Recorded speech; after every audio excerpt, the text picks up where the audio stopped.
بسم اللہ الرحمن الرحیم۔ ناظرین السلام علیکم۔ آج جس ٹاپک پر ہم بات کرنے جا رہے ہیں وہ ہے حضرت حمزہ رضی اللہ تعالیٰ عنہ کا قبول اسلام۔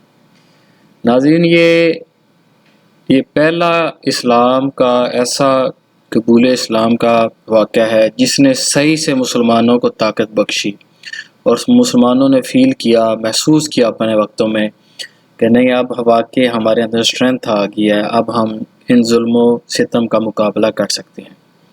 یہ ان دنوں کی بات ہے جب اسلام شروع کے دن تھے اور دعوت و تبلیغ نبی پاک صلی اللہ علیہ وسلم نے عام کی ہوئی تھی اور مسلمانوں پہ بہت سخت وقت تھا۔ یعنی میں اس پہ ایک علیحدہ سے ویڈیو بناؤں اور آپ کو اس کے بارے میں ضرور بتاؤں گا۔ یعنی اتنی سختی اسلام پر کبھی نہیں آئی جتنی اس ٹائم تھی، اور یہ ان دنوں کا قبول اسلام کا واقعہ ہے جس نے اسلام کو طاقت بخشی اور اس کے بعد اسلام اپنے راستے پر صحیح طریقے سے گامزن ہو گیا۔ ناظرین، مکہ کی فضا میں ظلم و جور کے سیاہ بادل تھے، اتنی صورتحال گمبھیر تھی کہ جناب رسول اللہ صلی اللہ علیہ وآلہ وسلم خود اس سے نہیں بچ پا رہے تھے۔ یعنی ان کو اتنی تکالیف اور اتنی اذیتیں قریش اور مکہ والوں نے پہنچائی ہوئی تھیں اور پہنچا رہے تھے کہ آپ بھی ان سے نہیں بچ پا رہے تھے، اور جو حالانکہ آپ کے چچا حضرت ابو طالب نے گارنٹی بھی دی ہوئی تھی اور وہ سردار تھے قریش کے، اس کے باوجود مکہ والے آپ پر ظلم و ستم کرنے سے باز نہیں آ رہے تھے۔ تو یہ ان کے قبول اسلام سے ایک ایسا رستہ روشن ہوا اور ایک ایسی بجلی چمکی جس نے مسلمانوں کے لیے ایک امید اور ایک روشنی پیدا کر دی کہ نئی اسلام میں طاقت اور اسلام میں یعنی برتری کا احساس آ گیا کہ نہیں، ہم لوگ بھی مضبوط ہیں۔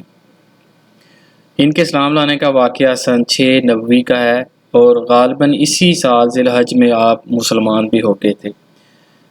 واقعہ یہ ہے کہ ایک روز ابو جہل کوہ صفا کی پہاڑی کے نزدیک نبی پاک صلی اللہ علیہ وسلم کے پاس سے گزرا تو آپ صلی اللہ علیہ وسلم کو اس نے بہت ایذا پہنچائی، یعنی بہت سخت الفاظ کے، سخت سست کہا، اور وہ جو عرب کہتے ہیں، حالانکہ اس کو پتہ تھا کہ آپ کی حسب و نسب، آپ کا شجرہ بہت اوپر ہے قریش میں، لیکن وہ پھر بھی باز نہ آیا کیونکہ خود بھی ابو جہل جس کا نام عمر بن حشام تھا وہ قریش کا ایک سردار تھا اور اس کی بھی بڑی عزت تھی۔ وہ شروع ہو گیا کہنا، گالیاں بکنا، اور جس طریقے سے الفاظ وہ سخت کہنا شروع ہو گیا۔ تو نبی پاک صلی اللہ علیہ وسلم یہ سارا کچھ سن کے خاموش رہے اور کچھ بھی نہ کہا، لیکن اس کے بعد وہ پھر بھی نہ رکا، اس نے ایک پتھر اٹھا کے آپ کے سر پر دے مارا۔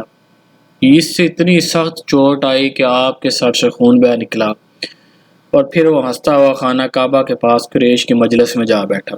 یعنی خانہ کعبہ کے اندر ایک مجلس لگی ہوئی تھی، اس میں اہل قریش یعنی مکہ کے سردار مختلف قبیلوں کے آ کے بیٹھے ہوئے تھے، ادھر جا کے وہ بیٹھ گیا۔ اب یہ سارا واقعہ ایک لونڈی صفا کی پہاڑی سے دیکھ رہی تھی۔ یہ لونڈی عبداللہ بن جدعان کی ایک لونڈی تھی، وہ سارا واقعہ یہ سارا دیکھ رہی تھی، یہ کیا ہوا ہے۔ اور آپ کو میں بتاتا چلوں، ان دنوں میں اتنی سخت مسلمانوں پہ عالم تھا کہ اس لونڈی نے سوچا میں کس کو شکایت لگاؤں اس واقعے کی، یعنی یہ ایک زیادتی ہوئی۔ اور حالانکہ نبی پاک صلی اللہ علیہ وسلم کے جو چچا تھے وہ ایک قریش کے سردار تھے حضرت ابو طالب، انہوں نے ان کو بھی بتانا نہ پسند کیا اس لونڈی نے۔ اس نے کہا کہ یار میں کس کو بتاؤں۔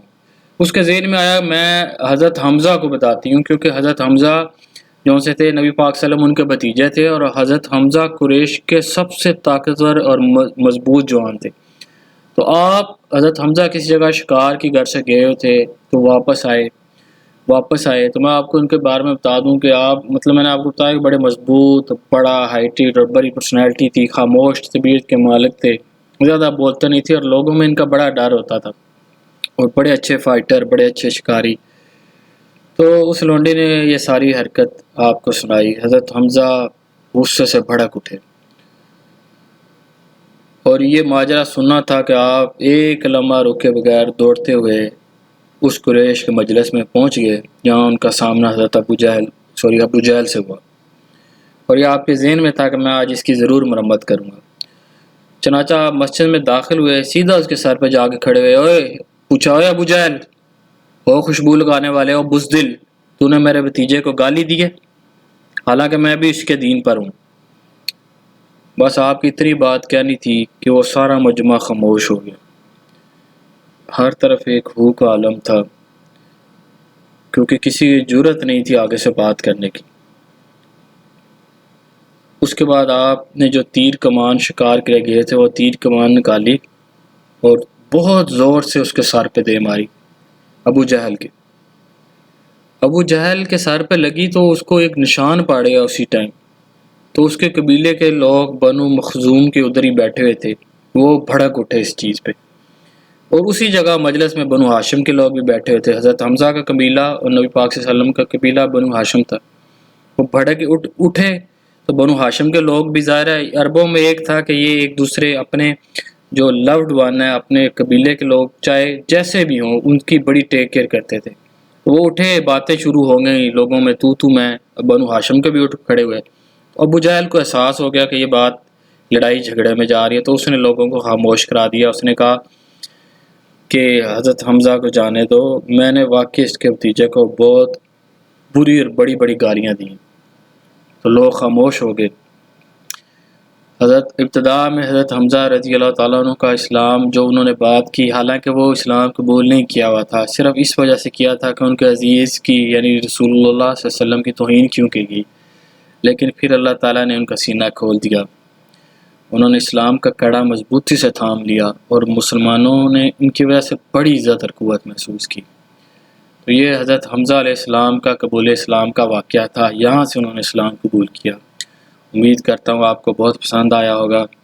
ہمارے چینل کو سبسکرائب کیجئے تاکہ ہم آپ کے لیے اسی طرح کے خوبصورت واقعات لے کر آئیں۔ شکریہ۔